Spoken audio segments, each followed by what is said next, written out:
Day 11. Channeling from Source. Yesterday, we left you with a very deep concept.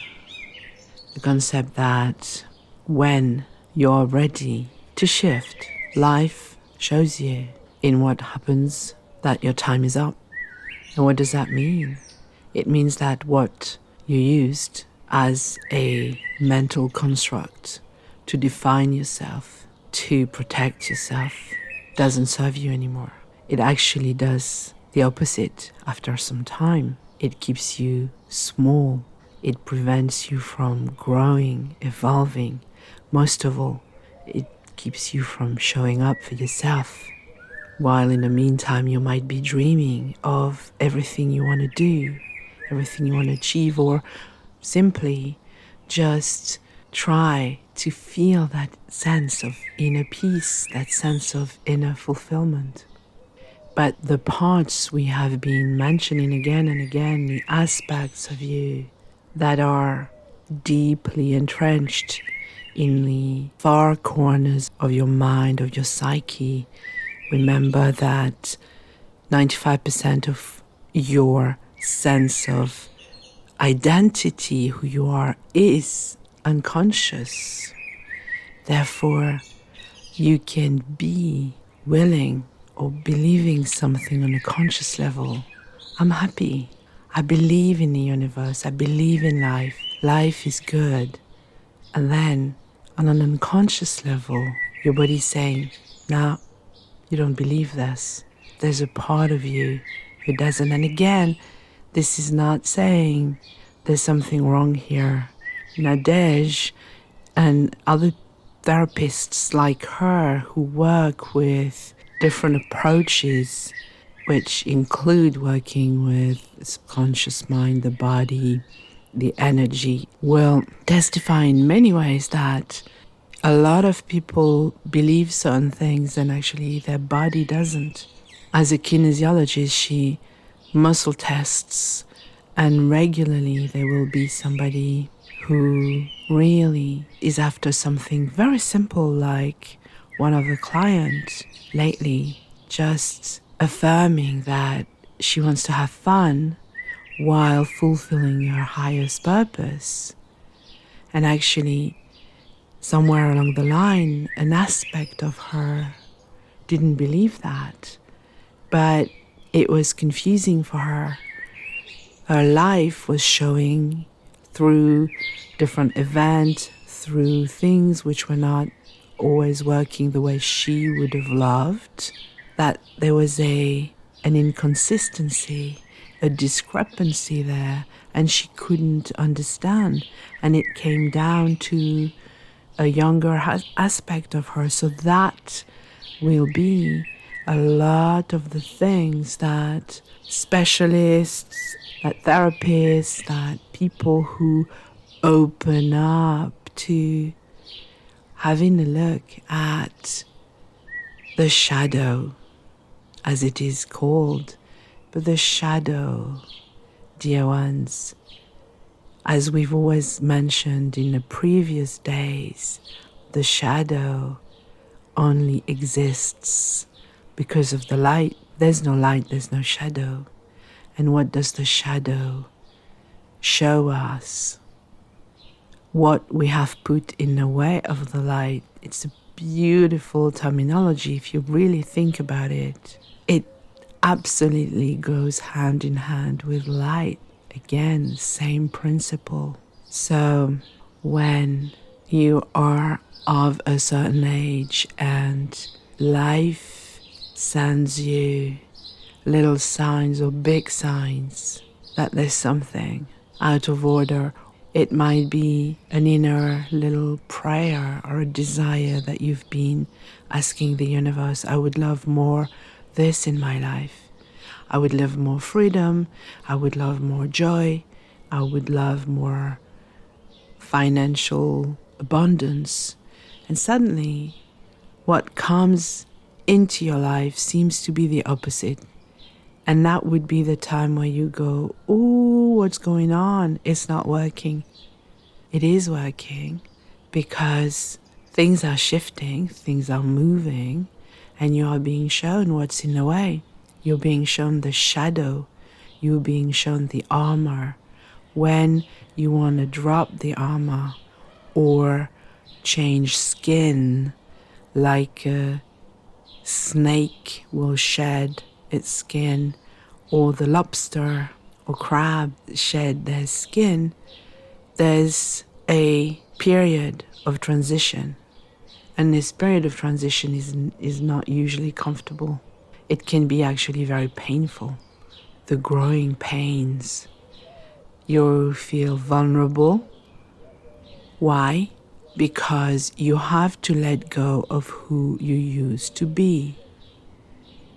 Nadej loves Joe Dispenza and his beautiful work, and he terms it the river of change, whereby you have to be in this world of imagination.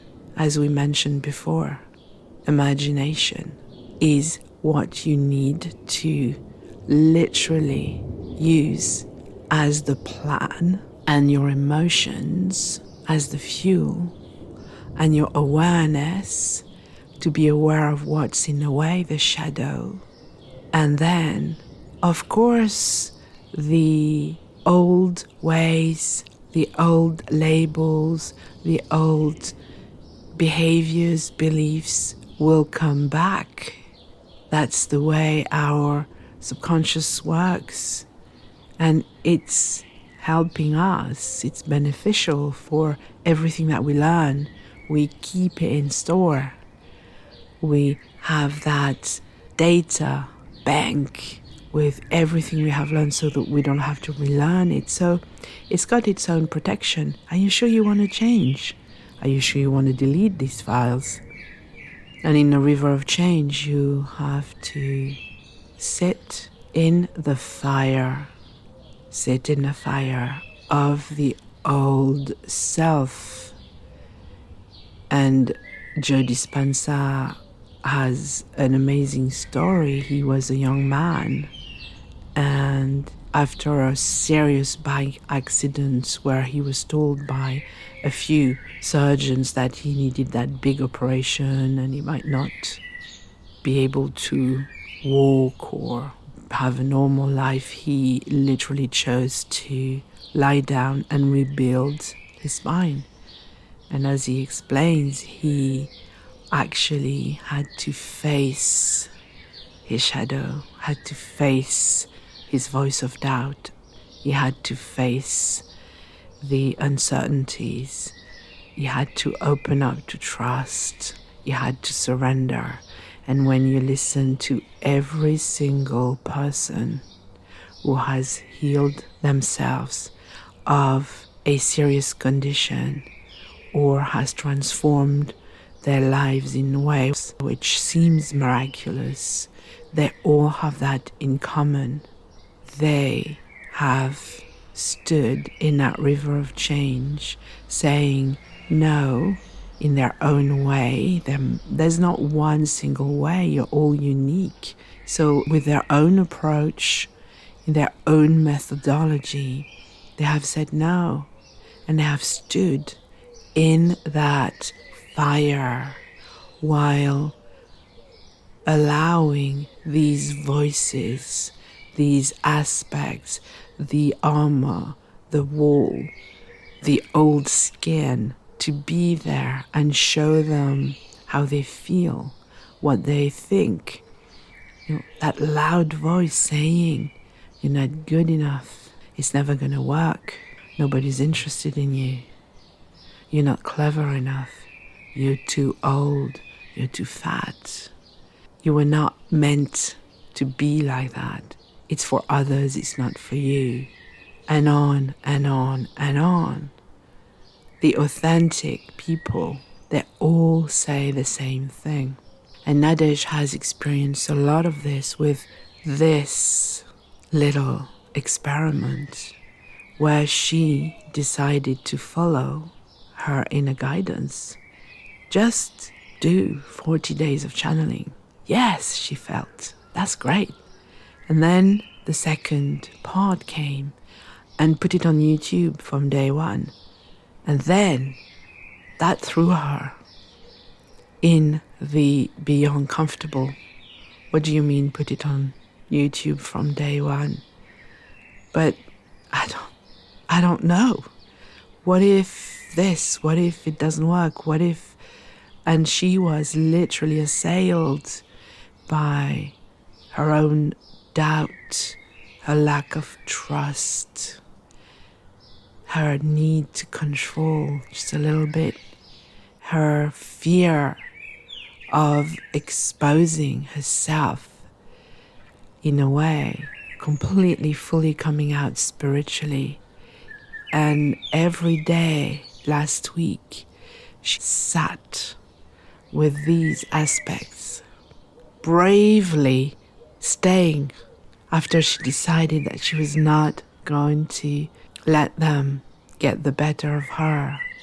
And the day she said, no more, that's it, there's another aspect who went, oh, thank God for that. My God, it took you a long time, didn't it? At last.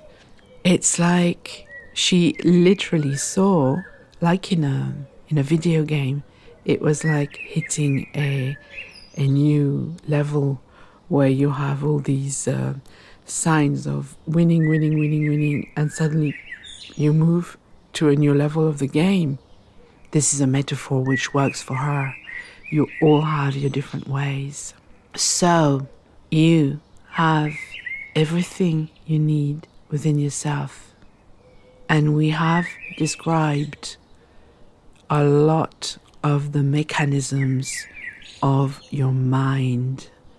Of course, we are not going to talk about what happens when somebody goes through serious trauma. That is the work of the therapists, the scientists, specialized. We are addressing a general and common knowledge of the general challenges of people. You are an incredible, complex, extremely complex and beautiful being with a body who's capable of miracles. Your body is capable of dis-ease, which can terminate you, and your body is capable of complete remission, and some of them are spontaneous. That is the scope of who you are. You are capable of war, and you are capable of acts of kindness and compassion beyond the understanding of your mind. That's who you are. And for quite a lot of people, they treat themselves quite badly. They wouldn't dream to say to their loved ones what they'll say to themselves. You are capable of ugliness, and you are capable of the ultimate beauty and love and altruistic values. You're capable of destruction. You're capable of construction and giving birth. That's who you are. And that is your gift. In order to be free, to be you as an individual self, where there's no limits to what you can create, the two polarities, extreme polarities, are available to you. And it's your path to find your way back home. And home is beyond time and space. Home is the essence of who you are. We're not saying that this path is necessarily easy, for you have taken on the veil of separation. You are doing well. All of you are doing well. Remind yourself that regrets should never exist, because you're always doing the best you can. Don't look at the past. with the eyes of the present. It's like being a 15-year-old who looks back at the 5-year-old and blames him or her for not being able to read. The 5-year-old couldn't read, most of them. That's just the way it was.